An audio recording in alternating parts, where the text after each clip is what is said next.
Josaphat se coucha avec ses pères, et il fut enterré avec ses pères dans la ville de David. Et Joram, son fils, régna à sa place. Joram avait des frères, fils de Josaphat: Azaria, Jéhiel, Zacharie, Azaria, Michaël et Shéphatia, tous fils de Josaphat, roi d'Israël. Leur père leur avait donné des présents considérables en argent, en or et en objets précieux, avec des villes fortes en Juda. Mais il laissa le royaume à Joram, parce qu'il était le premier-né. Lorsque Joram eut pris possession du royaume de son père et qu'il se fut fortifié, il fit mourir par l'épée tous ses frères et quelques-uns aussi des chefs d'Israël. Joram avait 32 ans lorsqu'il devint roi, et il régna 8 ans à Jérusalem. Il marcha dans la voie des rois d'Israël, comme avait fait la maison d'Akab, car il avait pour femme une fille d'Akab, et il fit ce qui est mal aux yeux de l'Éternel. Mais l'Éternel ne voulut point détruire la maison de David, à cause de l'alliance qu'il avait traitée avec David et de la promesse qu'il avait faite de lui donner toujours une lampe, à lui et à ses fils. De son temps, Édom se révolta contre l'autorité de Juda et se donna un roi. Joram partit avec ses chefs et tous ses chars. S'étant levé de nuit, il battit les Édomites qui l'entouraient et les chefs des chars. La rébellion d'Édom contre l'autorité de Juda a duré jusqu'à ce jour.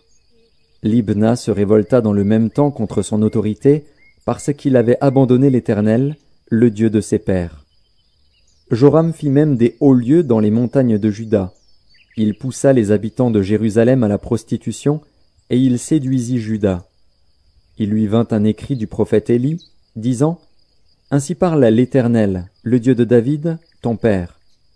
Parce que tu n'as pas marché dans les voies de Josaphat, ton père, et dans les voies d'Asa, roi de Juda, mais que tu as marché dans la voie des rois d'Israël, parce que tu as entraîné à la prostitution Juda et les habitants de Jérusalem, comme l'a fait la maison d'Akab à l'égard d'Israël, et parce que tu as fait mourir tes frères, meilleurs que toi, la maison même de ton père, voici, l'Éternel frappera ton peuple d'une grande plaie, tes fils, tes femmes, et tout ce qui t'appartient.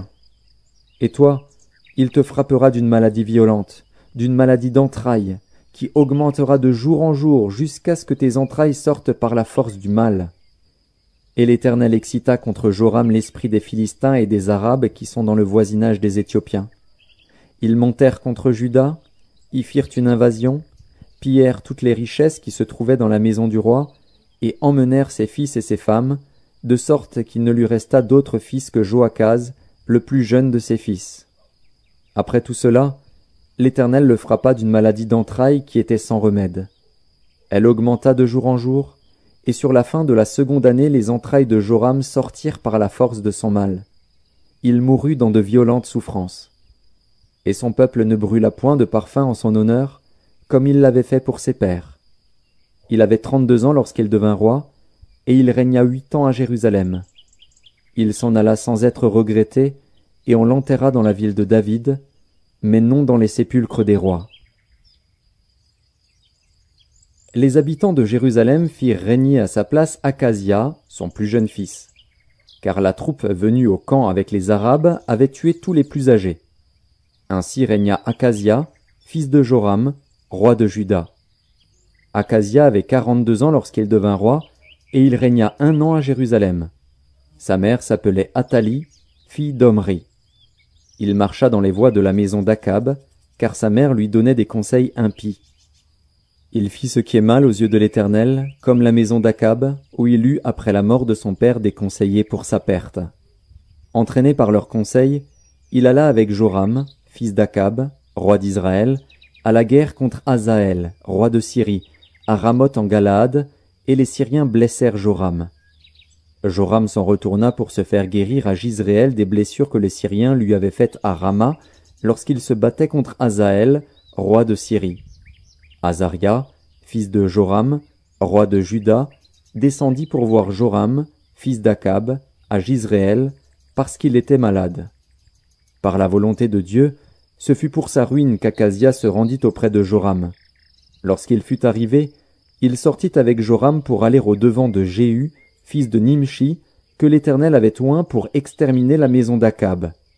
Et comme Jéhu faisait justice de la maison d'Akab, il trouva les chefs de Juda et les fils des frères d'Akazia, qui étaient au service d'Akazia, et il les tua. Il chercha Akazia, et on le saisit dans Samarie, où il s'était caché. On l'amena auprès de Jéhu, et on le fit mourir. Puis ils l'enterrèrent, car ils disaient, « C'est le fils de Josaphat, qui cherchait l'Éternel de tout son cœur. » Et il ne resta personne de la maison d'Akazia qui fût en état de régner. Athalie, mère d'Akazia, voyant que son fils était mort, se leva et fit périr toute la race royale de la maison de Juda. Mais Joshabéath, fille du roi, prit Joas, fils d'Akazia, et l'enleva du milieu des fils du roi, quand on les fit mourir. Elle le mit avec sa nourrice dans la chambre d'Élie. Ainsi Joshabéath, fille du roi Joram, femme du sacrificateur Jéhojada, et sœur d'Akazia, le déroba au regard d'Athalie, qui ne le fit point mourir. Il resta 6 ans caché avec eux dans la maison de Dieu, et c'était Athalie qui régnait dans le pays. La 7e année, Jéhojada s'anima de courage, et traita alliance avec les chefs de centaines, Azaria, fils de Jérocam, Ismaël, fils de Jochanan, Azaria, fils d'Obed, Maazéja, fils d'Adaja, et Élishaphat, fils de Zikri. Ils parcoururent Juda, et ils rassemblèrent les Lévites de toutes les villes de Juda et les chefs de famille d'Israël. Et ils vinrent à Jérusalem. Toute l'assemblée traita alliance avec le roi dans la maison de Dieu. Et Jéhojada leur dit, « Voici, le fils du roi régnera, comme l'Éternel l'a déclaré à l'égard des fils de David. Voici ce que vous ferez.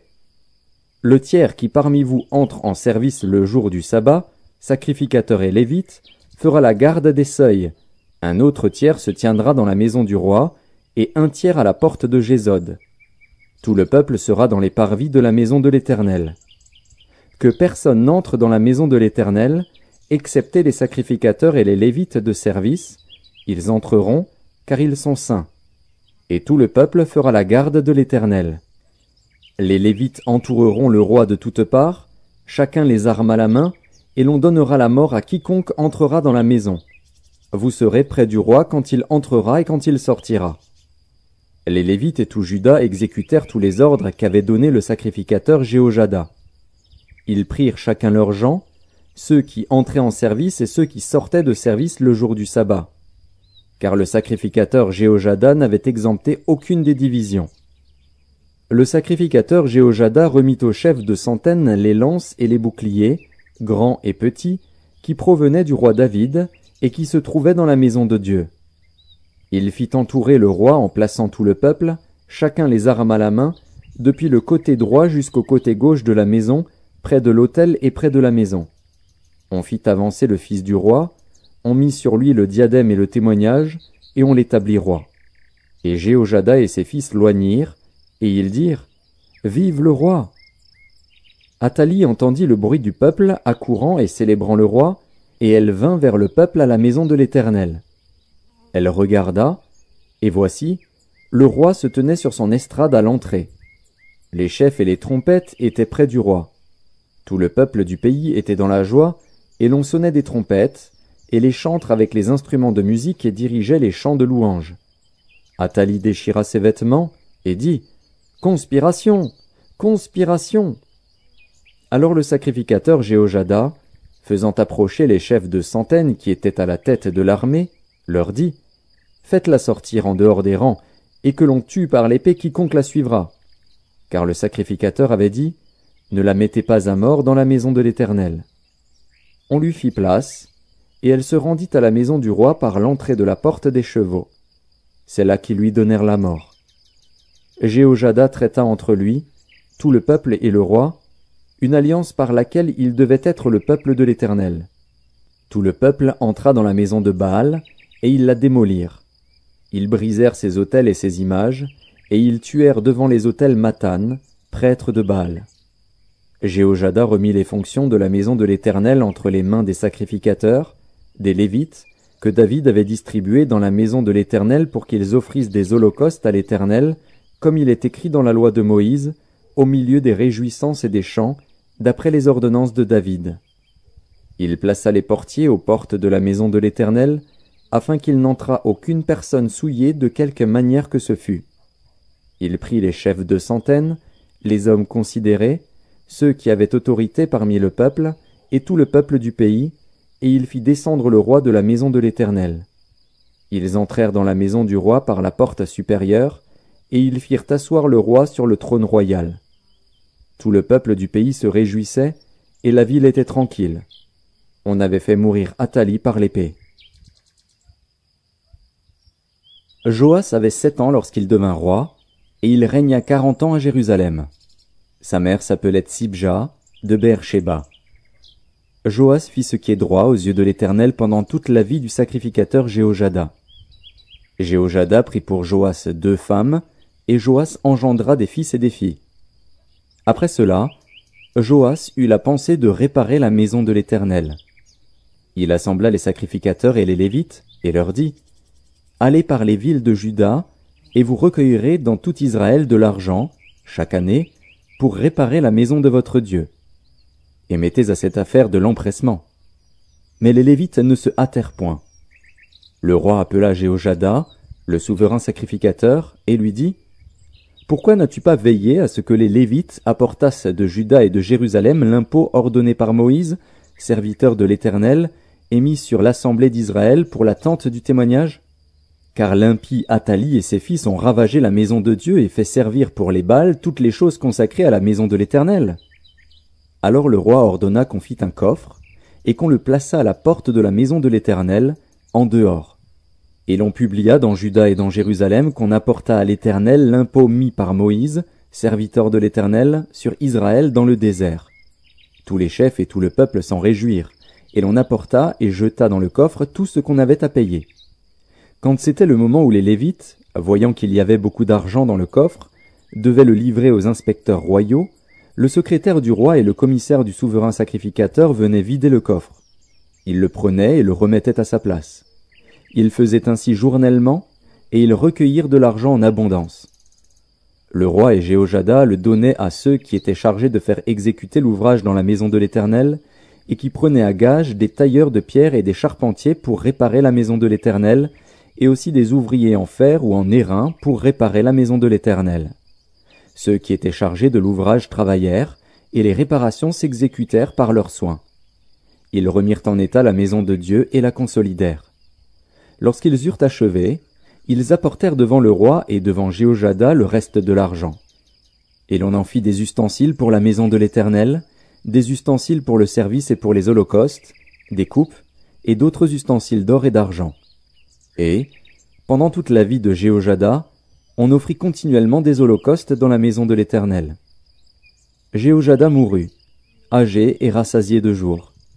Il avait à sa mort 130 ans. On l'enterra dans la ville de David avec les rois, parce qu'il avait fait du bien en Israël, et à l'égard de Dieu et à l'égard de sa maison. Après la mort de Jéhojada, les chefs de Juda vinrent se prosterner devant le roi. Alors le roi les écouta. Et ils abandonnèrent la maison de l'Éternel, le Dieu de leur père, et ils servirent les Astartés et les idoles. La colère de l'Éternel fut sur Juda et sur Jérusalem, parce qu'ils s'étaient ainsi rendus coupables. L'Éternel envoya parmi eux des prophètes pour les ramener à lui, mais ils n'écoutèrent point les avertissements qu'ils en reçurent. Zacharie, fils du sacrificateur Jéhojada, fut revêtu de l'Esprit de Dieu. Il se présenta devant le peuple et lui dit, « Ainsi parle Dieu. Pourquoi transgressez-vous les commandements de l'Éternel? Vous ne prospérerez point, car vous avez abandonné l'Éternel, et il vous abandonnera. » Et ils conspirèrent contre lui, et le lapidèrent par ordre du roi, dans le parvis de la maison de l'Éternel. Le roi Joas ne se souvint pas de la bienveillance qu'avait eue pour lui Jéhojada, père de Zacharie, et il fit périr son fils. Zacharie dit en mourant, « Que l'Éternel voie, et qu'il fasse justice. » Quand l'année fut révolue, l'armée des Syriens monta contre Joas, et vint en Juda et à Jérusalem. Ils tuèrent parmi le peuple tous les chefs du peuple, et ils envoyèrent au roi de Damas tout leur butin. L'armée des Syriens arriva avec un petit nombre d'hommes. Et cependant l'Éternel livra entre leurs mains une armée très considérable, parce qu'ils avaient abandonné l'Éternel, le Dieu de leur père. Et les Syriens firent justice de Joas. Lorsqu'ils se furent éloignés de lui, après l'avoir laissé dans de grandes souffrances, ses serviteurs conspirèrent contre lui à cause du sang des fils du sacrificateur Jéhojada. Ils le tuèrent sur son lit, et il mourut. On l'enterra dans la ville de David, mais on ne l'enterra pas dans les sépulcres des rois. Voici ceux qui conspirèrent contre lui: Zabad, fils de Shiméat, femme ammonite, et Josabad, fils de Shimrith, femme moabite. Pour ce qui concerne ses fils, le grand nombre de prophéties dont il fut l'objet, et les réparations faites à la maison de Dieu, cela est écrit dans les mémoires sur le livre des rois. Amatsia, son fils, régna à sa place.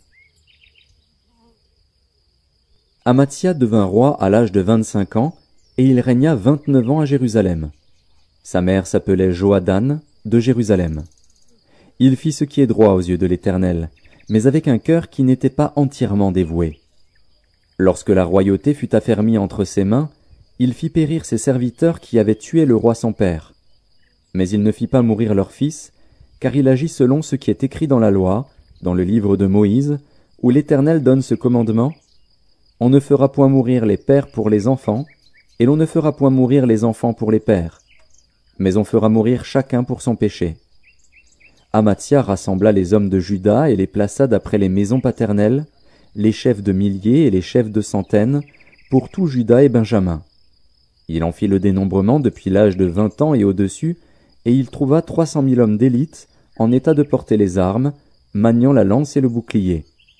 Il prit encore à sa solde dans Israël 100 000 vaillants hommes pour 100 talents d'argent. Un homme de Dieu vint auprès de lui et dit: Ô roi, qu'une armée d'Israël ne marche point avec toi, car l'Éternel n'est pas avec Israël, avec tous ses fils d'Éphraïm. Si tu vas avec eux, quand même tu ferais au combat des actes de vaillance, Dieu te fera tomber devant l'ennemi, car Dieu a le pouvoir d'aider et de faire tomber.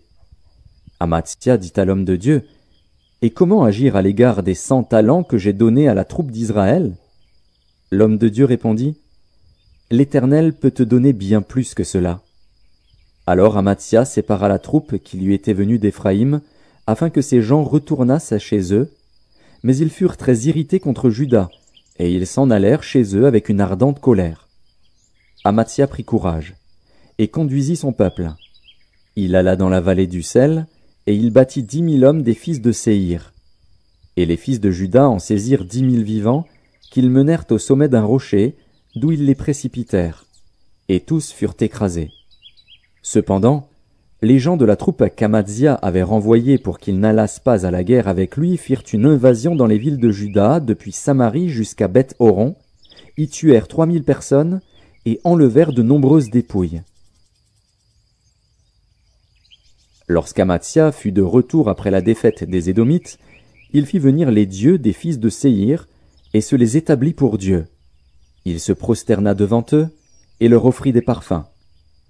Alors la colère de l'Éternel s'enflamma contre Amatsia, et il envoya vers lui un prophète, qui lui dit: Pourquoi as-tu recherché les dieux de ce peuple, quand ils n'ont pu délivrer leur peuple de ta main? Comme il parlait, Amatsia lui dit: Est-ce que nous t'avons fait conseiller du roi? Retire-toi. Pourquoi veux-tu qu'on te frappe? Le prophète se retira, en disant: Je sais que Dieu a résolu de te détruire, parce que tu as fait cela et que tu n'as pas écouté mon conseil. Après s'être consulté, Amatsia, roi de Juda, envoya dire à Joas, fils de Joachaz, fils de Jéhu, roi d'Israël: Viens, voyons-nous en face.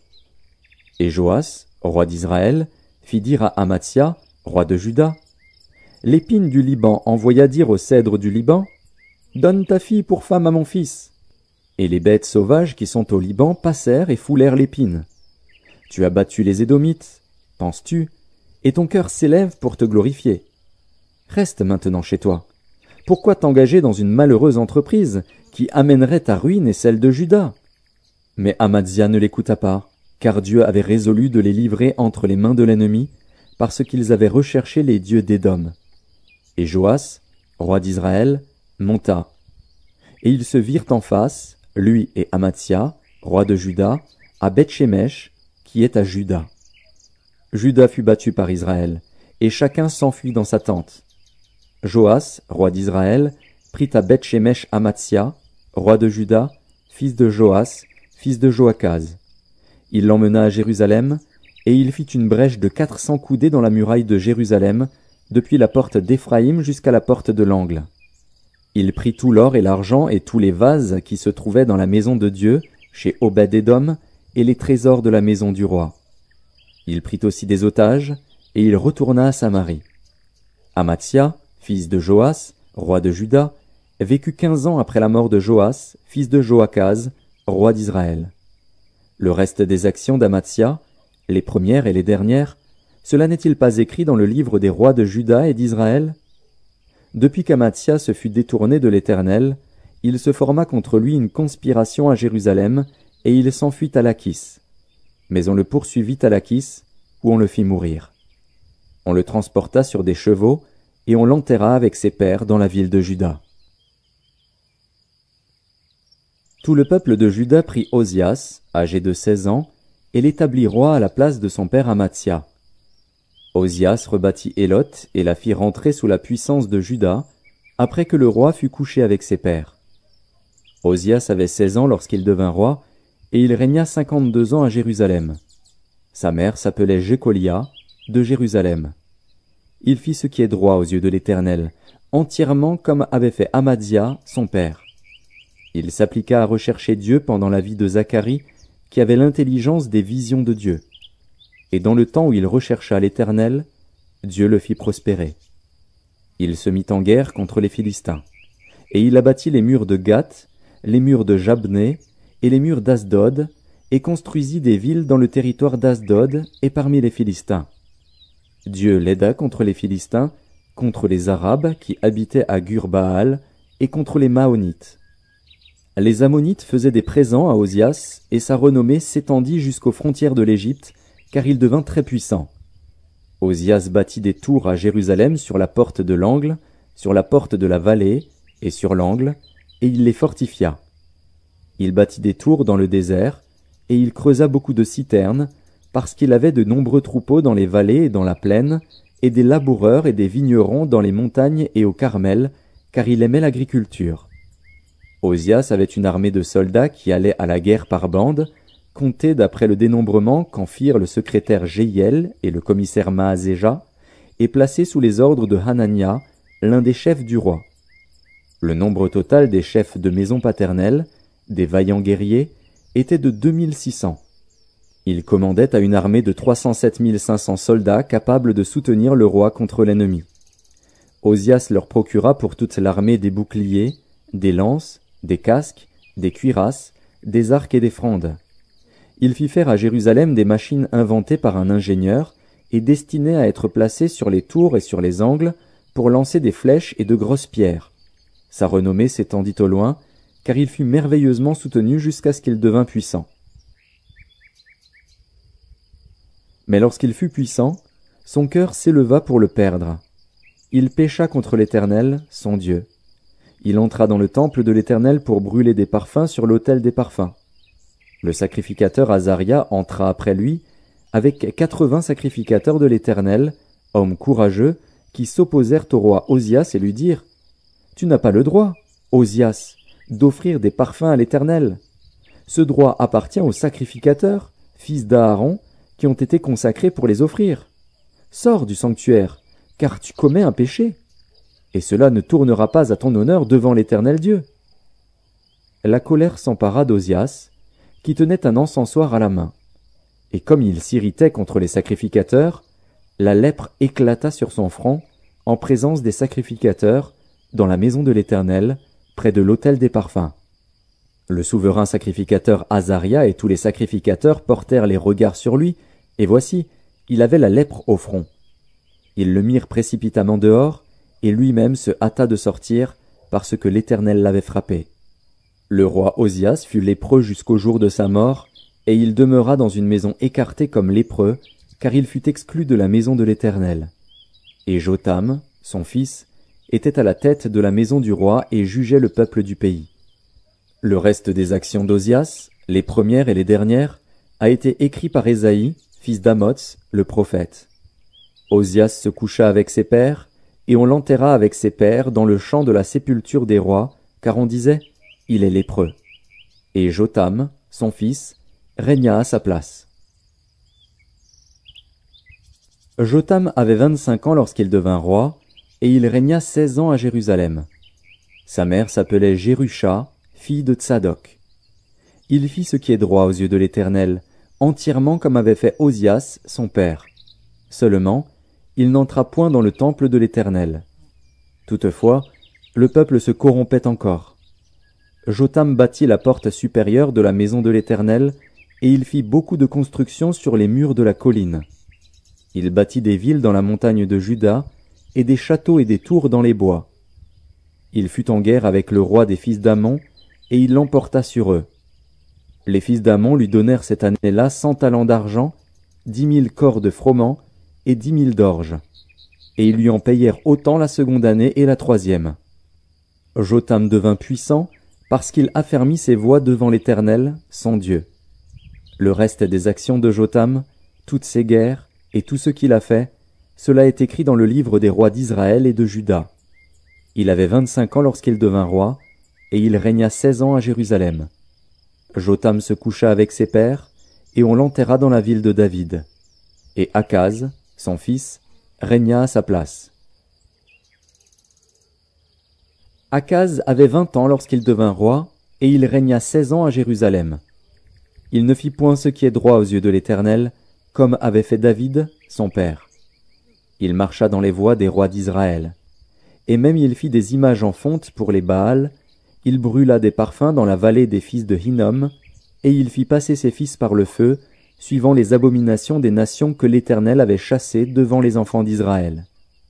Il offrait des sacrifices et des parfums sur les hauts lieux, sur les collines et sous tout arbre vert. L'Éternel, son Dieu, le livra entre les mains du roi de Syrie.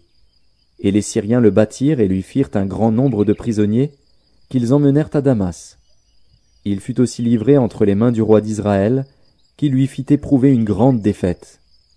Pékar, fils de Remalia, tua dans un seul jour en Juda 120 000 hommes, tous vaillants, parce qu'ils avaient abandonné l'Éternel, le Dieu de leur père. Zikri, guerrier d'Éphraïm, tua Maazéja, fils du roi, Azrikam, chef de la maison royale, et Elkana, le second après le roi. Les enfants d'Israël firent parmi leurs frères 200 000 prisonniers, femmes, fils et filles, et ils leur prirent beaucoup de butin, qu'ils emmenèrent à Samarie. Il y avait là un prophète de l'Éternel, nommé Oded. Il alla au-devant de l'armée qui revenait à Samarie, et il leur dit, « C'est dans sa colère contre Juda que l'Éternel, le Dieu de vos pères, les a livrés entre vos mains, et vous les avez tués avec une fureur qui est montée jusqu'aux cieux. Et vous pensez maintenant faire des enfants de Juda et de Jérusalem vos serviteurs et vos servantes.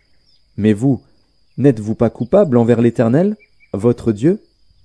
Écoutez-moi donc, et renvoyez ces captifs que vous avez faits parmi vos frères, car la colère ardente de l'Éternel est sur vous. » Quelques-uns d'entre les chefs des fils d'Éphraïm, Azaria, fils de Jochanan, Bérekia, fils de Meshilémoth, Ézéchias, fils de Shallum, et Amasa, fils de Adlaï, s'élevèrent contre ceux qui revenaient de l'armée, et leur dirent, « Vous ne ferez point entrer ici des captifs, car, pour nous rendre coupables envers l'Éternel, vous voulez ajouter à nos péchés et à nos fautes.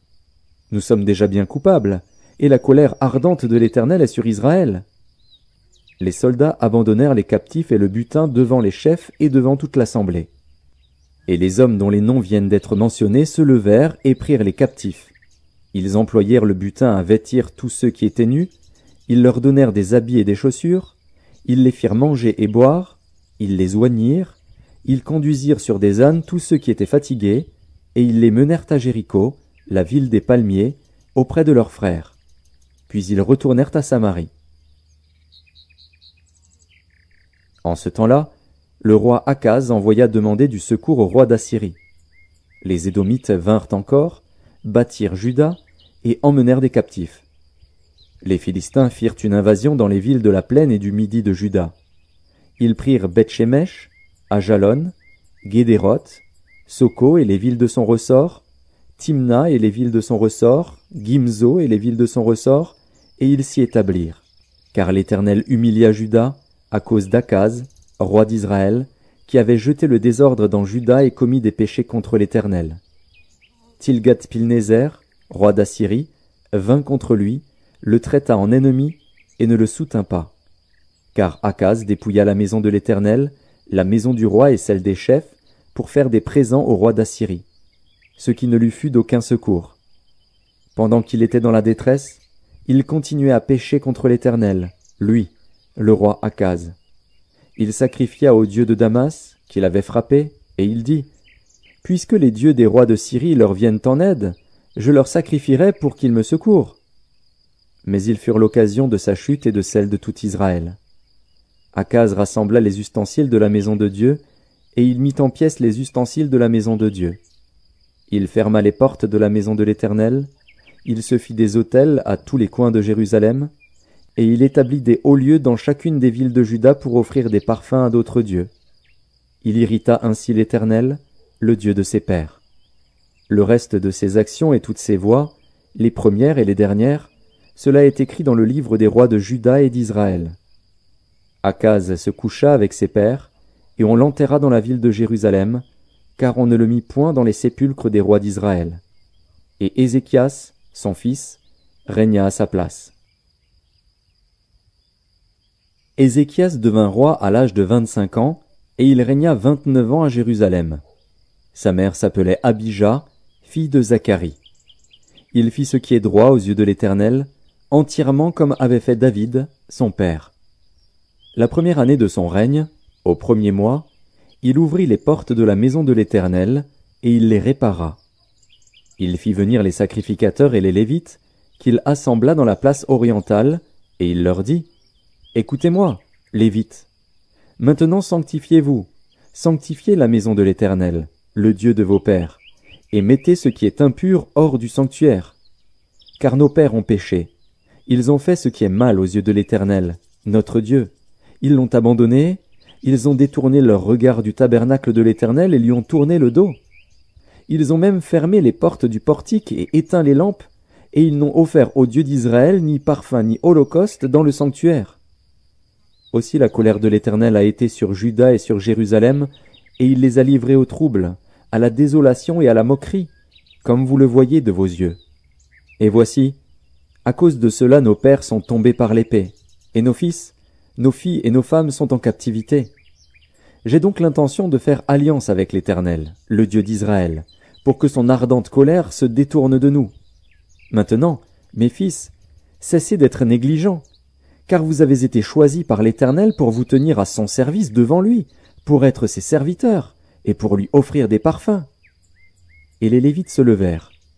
Macat, fils d'Amasaï, Joël, fils d'Azaria, des fils des Kéatites, et des fils des Mérarites, Kis, fils d'Abdi, Azaria, fils de Jéalélil, et des Gershonites, Joach, fils de Dzima, Éden, fils de Joach, et des fils d'Élitsaphan, Shimri et Jéiel, et des fils d'Azaph, Zacharie et Matania, et des fils d'Éman, Jéiel et Shimei, et des fils de Jéduthun, Shemaéja et Uziel. Ils réunirent leurs frères, et, après s'être sanctifiés, ils vinrent pour purifier la maison de l'Éternel, selon l'ordre du roi et d'après les paroles de l'Éternel. Les sacrificateurs entrèrent dans l'intérieur de la maison de l'Éternel pour la purifier. Ils sortirent toutes les impuretés qu'ils trouvèrent dans le temple de l'Éternel et les mirent dans le parvis de la maison de l'Éternel, où les Lévites les reçurent pour les emporter dehors au torrent de Cédron. Ils commencèrent ces purifications le premier jour du premier mois. Le 8e jour du mois, ils entrèrent dans le portique de l'Éternel, et ils mirent 8 jours à purifier la maison de l'Éternel. Le 16e jour du premier mois, ils avaient achevé. Ils se rendirent ensuite chez le roi Ézéchias, et dirent, « Nous avons purifié toute la maison de l'Éternel, l'autel des holocaustes et tous ses ustensiles, et la table des pains de proposition et tous ses ustensiles.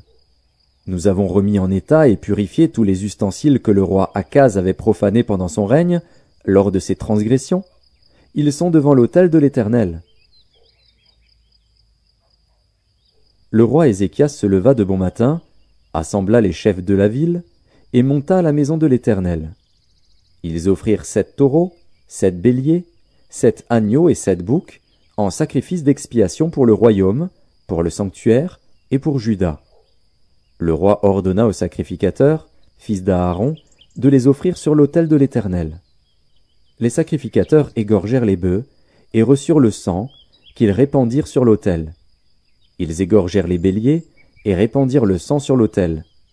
Ils égorgèrent les agneaux et répandirent le sang sur l'autel. On amena ensuite les boucs expiatoires devant le roi et devant l'assemblée, qui posèrent leurs mains sur eux. Les sacrificateurs les égorgèrent et répandirent leur sang au pied de l'autel en expiation pour les péchés de tout Israël. Car c'était pour tout Israël que le roi avait ordonné l'holocauste et le sacrifice d'expiation.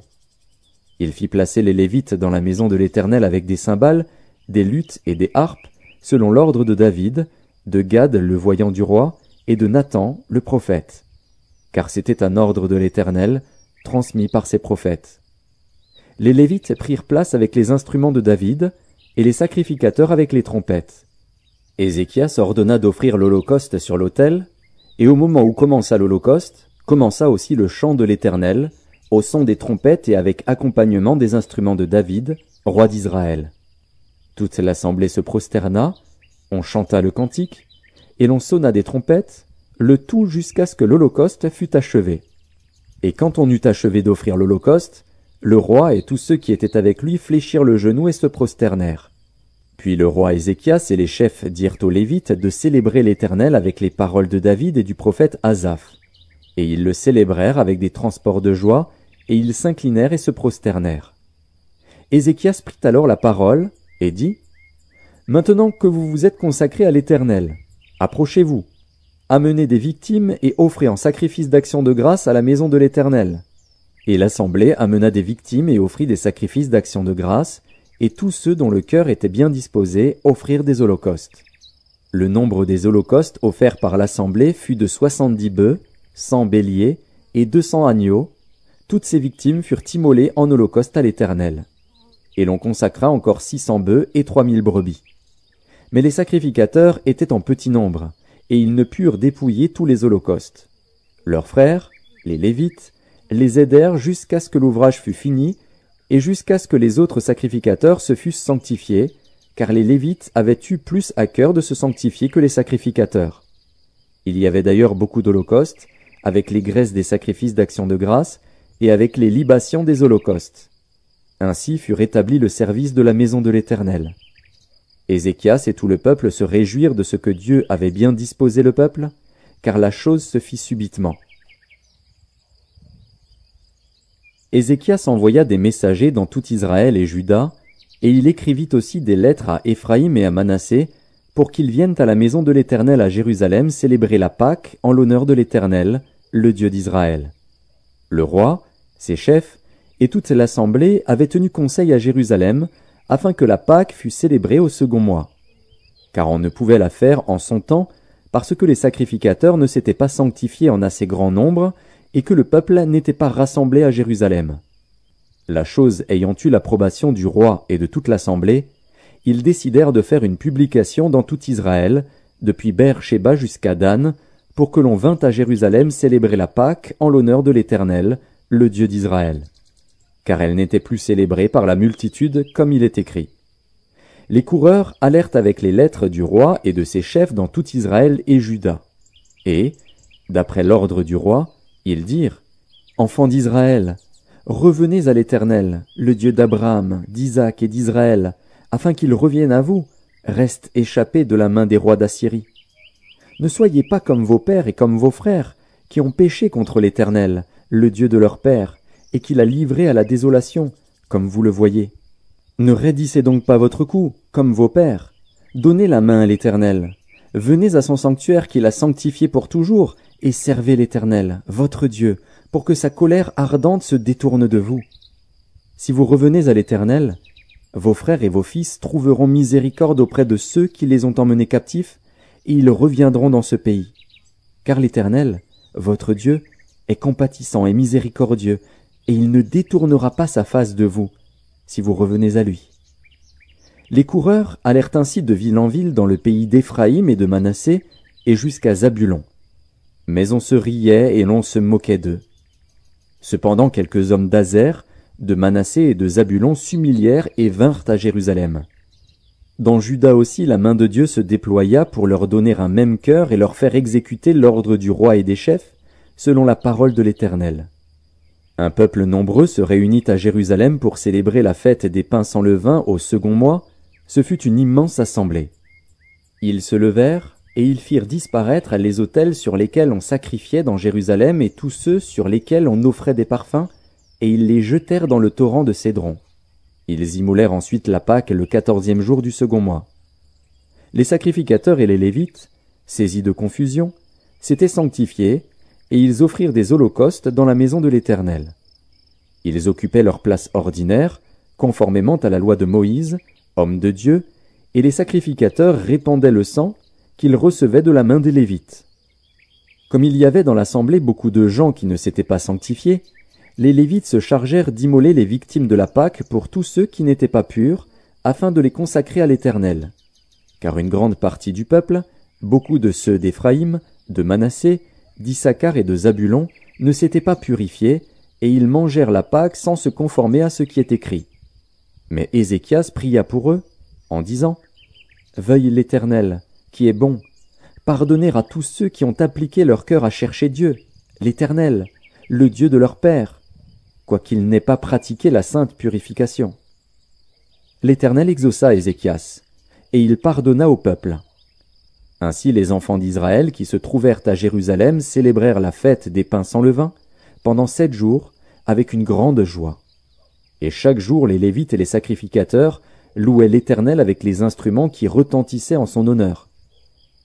Ézéchias parla au cœur de tous les Lévites, qui montraient une grande intelligence pour le service de l'Éternel. Ils mangèrent les victimes pendant 7 jours, offrant des sacrifices d'action de grâce et louant l'Éternel, le Dieu de leur père. Toute l'assemblée fut d'avis de célébrer 7 autres jours, et ils célébrèrent joyeusement ces 7 jours. Car Ézéchias, roi de Juda, avait donné à l'assemblée 1000 taureaux et 7000 brebis, et les chefs lui donnèrent 1000 taureaux et 10 000 brebis, et des sacrificateurs en grand nombre s'étaient sanctifiés.